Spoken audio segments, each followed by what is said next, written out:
This was our Odroid H3 Plus computer at the end of the last video. The computer and graphics card are fully operational, but we had still to finish the outside of the case, which is what we'll be doing today. We have made a few amendments to the case by adding an extractor fan to the back of the case and two 3D printed panels to the front of the case to help manage the airflow.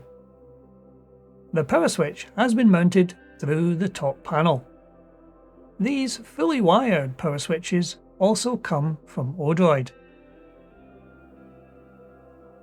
As you will see from the lower of the two 3D printed fascias, we have routed a barrel jack power cable back into the case. These power wire cables can also be purchased from Odroid, allowing you to reroute the power connector to elsewhere in the case.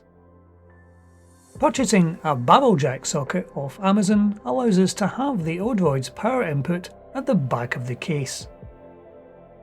Here we can also see the mounted power switch with its cables routed under the SSD and around to the GPIO connector on the Odroid motherboard. Having created part of the outside of the case, the next task was to create more 3D printed panels to mount on the sides. These panels will be attached using magnetic tape on both the frame and the panels, allowing easy access to this prototype computer.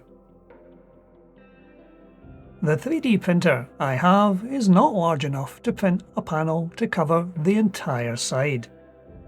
However, printing these in smaller sections is an advantage while I work out the best ventilation for the case. Once I have finalised the design for the case, I could always get some acrylic sides laser cut to the specification I end up with.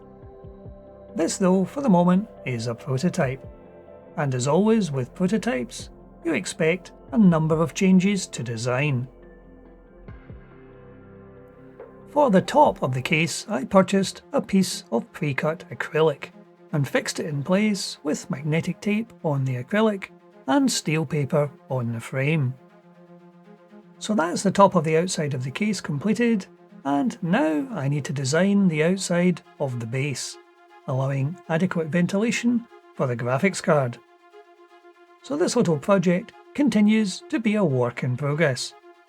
However, that's it for today. Thank you for watching.